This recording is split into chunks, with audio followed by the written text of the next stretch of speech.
국민의힘의 약속 파기로 민생 추경의 여야 합의 처리가 무산될 상황입니다. 국무총리 인준 거부로 국정의 발목을 잡더니 이제는 민생의 발목을 잡고 있는 국민의힘의 행태가 참으로 아쉽습니다. 여야 합의 처리가 무산될 것 같습니다. 지난 과정을 되돌아보면 국민의힘의 약속 파기는 이미 정해진 수순이었다는 의심을 지울 수 없습니다. 추경 심사를 위해서는 예결위원장을 선임해야 하는데 국민의힘은 법사위원장 등 상임위원장 배분 문제로 목리를 부린 바 있습니다. 본격적인 추경 심사에 들어가자 국민의힘은 하루가 아닌 이틀 동안 종합정책 질의를 진행해야 한다며 회의를 파행시켰습니다. 국민의힘은 이틀의 질의를 보장하면 추경을 여야 합의로 처리하겠다고 약속한 바 있습니다. 민주당은 대승적견지에서 질의 일정을 하루에서 이틀로 늘려주었습니다. 그러나 오늘 새벽 1시 30분쯤 합의 처리는 불발되었습니다.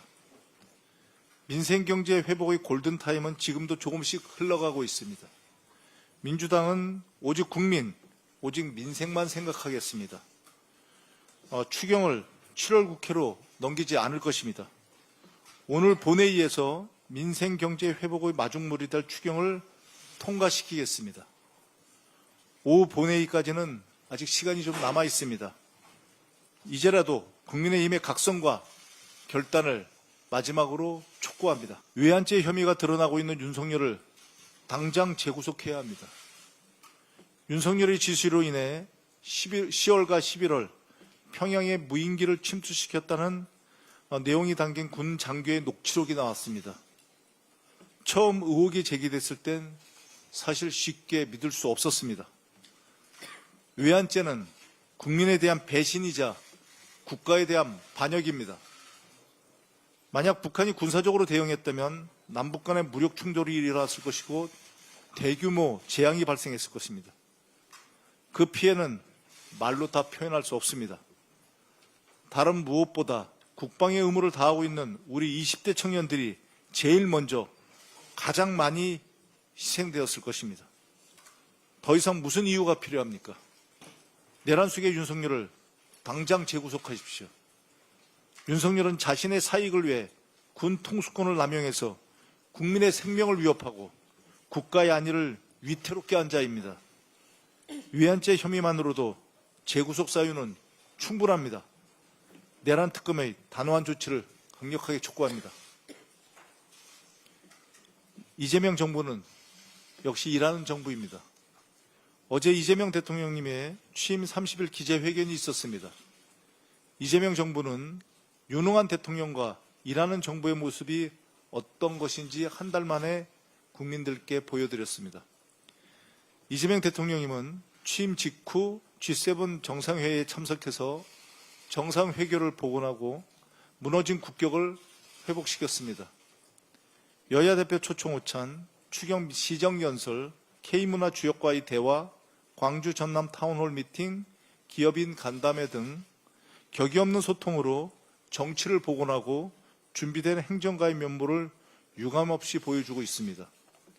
1호 행정명령인 비상경제 대응 TF, 민생 추경, 울산 AI 데이터 출범 시 코스피 지수 5000시대 비전, 해양수산부 연내 부산 이전 지시,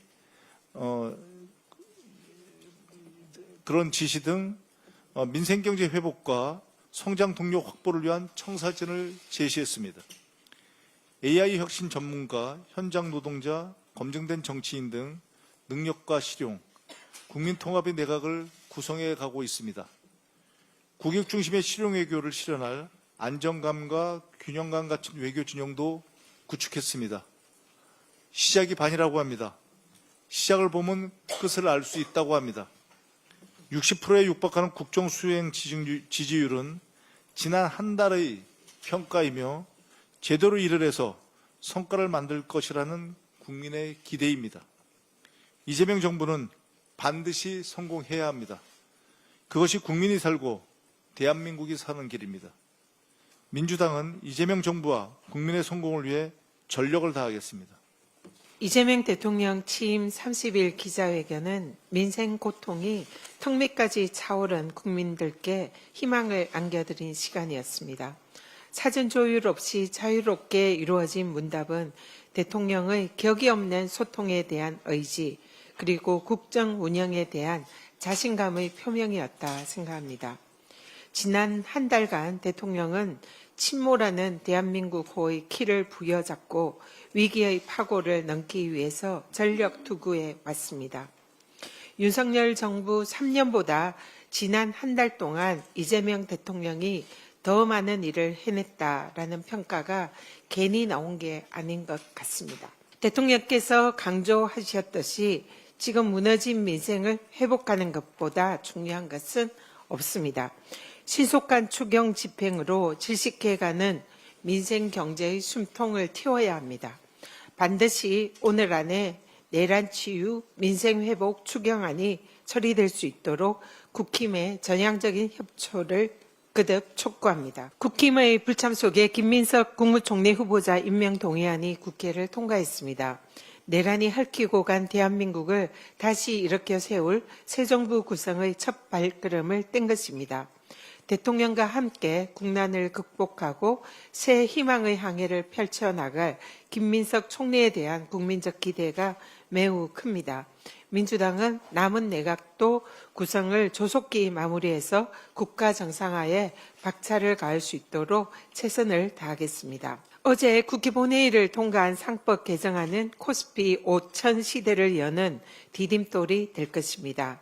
여야 합의로 통과된 새 정부 1호 민생개혁 법안이라는 의미가 큽니다. 어제 코스피 지수도 상법 개정안 통과에 힘입어서 연고점을 갱신했습니다. 대통령의 코스피 5천 약속은 결코 단순한 구호가 아닙니다. 새 정부 출범과 함께 이어진 코스피 상승세는 정치적 불확실성 해소와 정부의 주가 조작 음단 의지 등 이 모든 것이 아우러진 성과입니다. 이재명 정부가 코스피 5천 시대를 활짝 열어나갈 수 있도록 민주당도 최선을 다해서 뒷받침하겠습니다. 여론의 지지와 함께 내란 청산 기대감이 높아가는 3대 특검의 본격적인 수사가 시작되었습니다.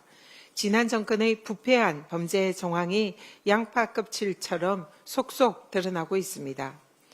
안가 회동의 실체는 사실상 내란 변호인단의 내란 컨설팅이었습니다.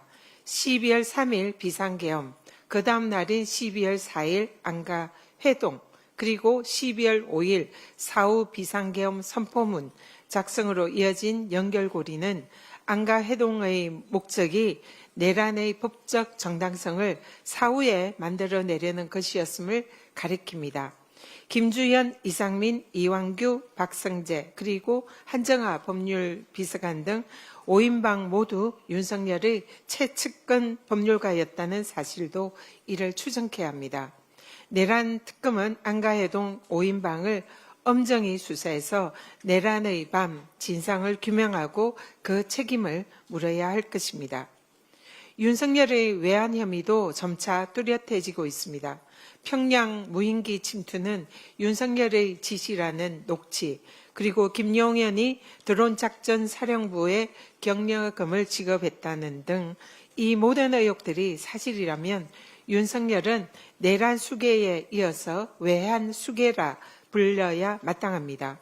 조은석 특검은 윤석열 등의 내란 세력이 비상계엄의 법정 명분인 전시사변의 상황을 억지로 만들기 위해서 북한의 군사도발을 유도하려 한 것이 아닌가 철저히 진상을 규명해서 그 책임을 물어야 합니다. 김건희 특검 또한 수사 개시 하루 만에 삼부토건 압수수색에 나섰습니다. 그간 주가 조작 수사에 손 놓고 있던 검찰과 너무나 비교되는 빠른 행보입니다. 개미 투자자들을 피눈물 흘리게 만든 김건희와 주가 조작범들에 대한 단죄야말로 주식시장 정상화의 첫걸음입니다. 앞으로 대한민국에서 주가 조작은 꿈도 꾸지 못하도록 철저하고 엄정한 수사와 단죄가 필요합니다. 이상입니다.